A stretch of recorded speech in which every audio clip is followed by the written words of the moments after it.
यूं तो बनारस घाट अपनी खूबसूरती के लिए बहुत प्रचलित है, पर घाट के किनारे कई राज लिए बैठे हैं। ये कहानी शुरू होती है बनारस के घाट के पास बने ममता निवास से, जहाँ प्रिया लाल जोड़े में ममता के घर उसकी बहू बनकर आती है।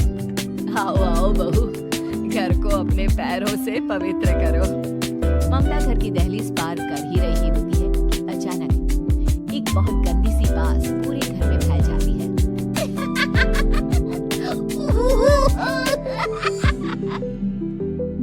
ये बदबू और ये आवाजें, ये कौन हंस रहा है माँ?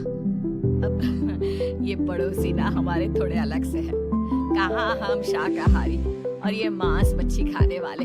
छोड़, तू ध्यान मत दे और गृह प्रवेश कर। और हाँ बहू, अपनी सास की एक बात हमेशा याद रखना, इन पड़ोसियों से तो कभी बात नहीं करेगी। अच्छे लोग नहीं है ये।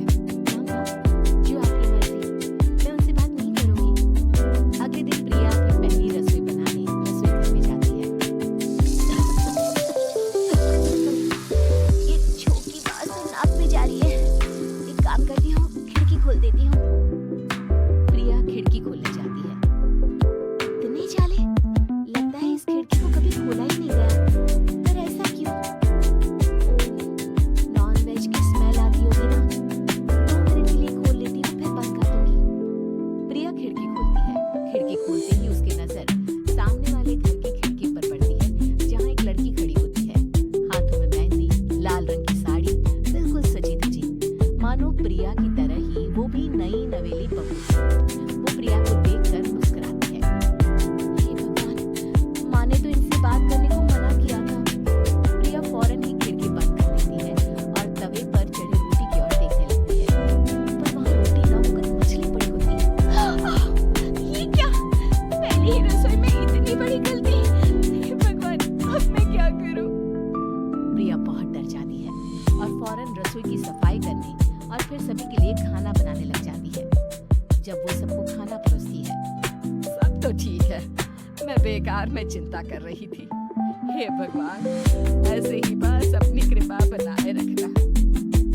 रात के वक्त जब सब सो रहे होते हैं, तब प्रिया को पायल की आवाज सुनाई देती है, जिससे उसकी आंख खुल जाती है।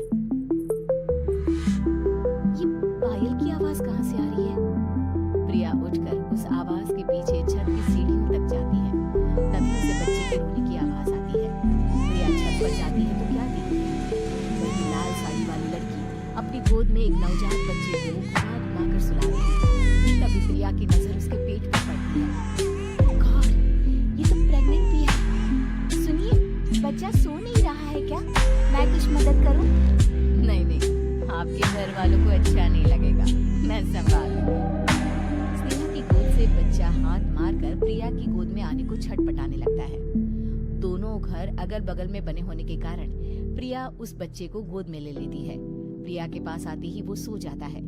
बच्चे का वो स्पर्श रात भर प्रिया भूल नहीं पाती और अगली सुबह वो छत पर कपड़े सुखा रही होती है। तभी उसे एक औरत इशारा करके बुलाती है। स्नेहा कह रही थी, बाबू तुम्हारी गोद में आते ही सो गया। मैं गौरी, स्नेहा की माँ हूँ। बहू, घर आना, बाबू को खिला भी लेना। शाम को जब घर पर कोई नहीं रहता, बच्चे से मिलने के लिए प्रिया छिपकर अपनी पड़ोसन के घर चली जाती है और कुछ देर बच्चे को खिलाकर वापस लौट आती है। इसके कुछ दिन बाद ही प्रिया को पता चलता है कि वो माँ बनने वाली है। ममता की खुशी का ठिकाना नहीं रहता।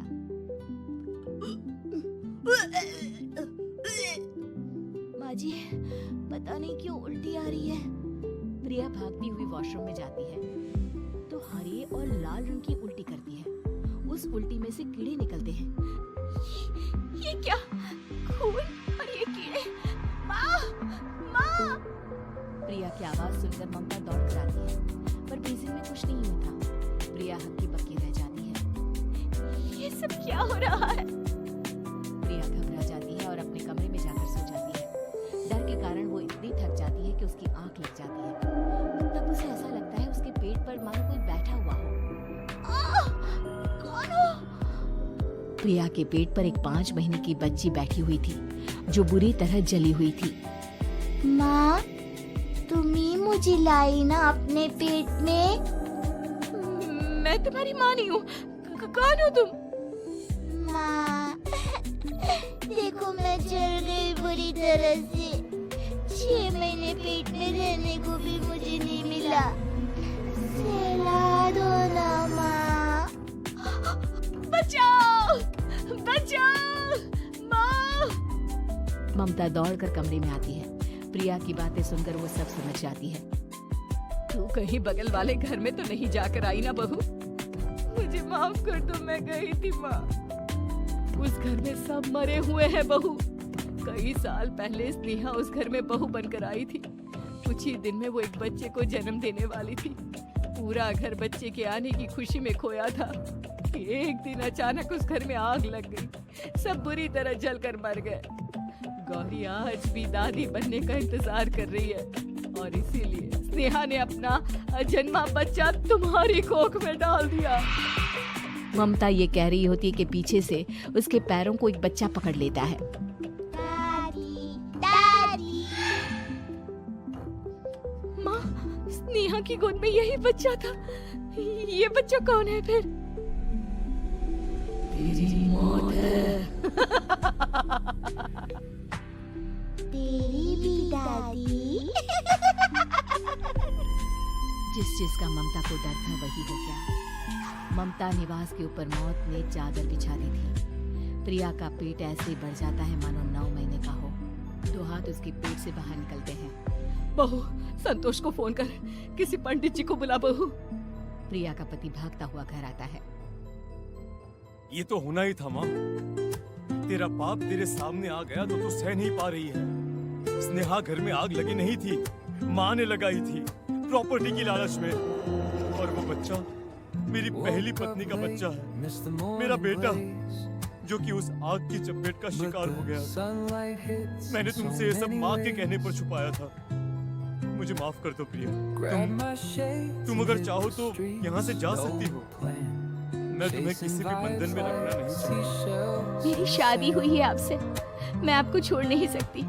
पर उससे पहले हमें स्नेहा, उसकी माँ और बच्चे की आत्मा की शांति करवानी होगी।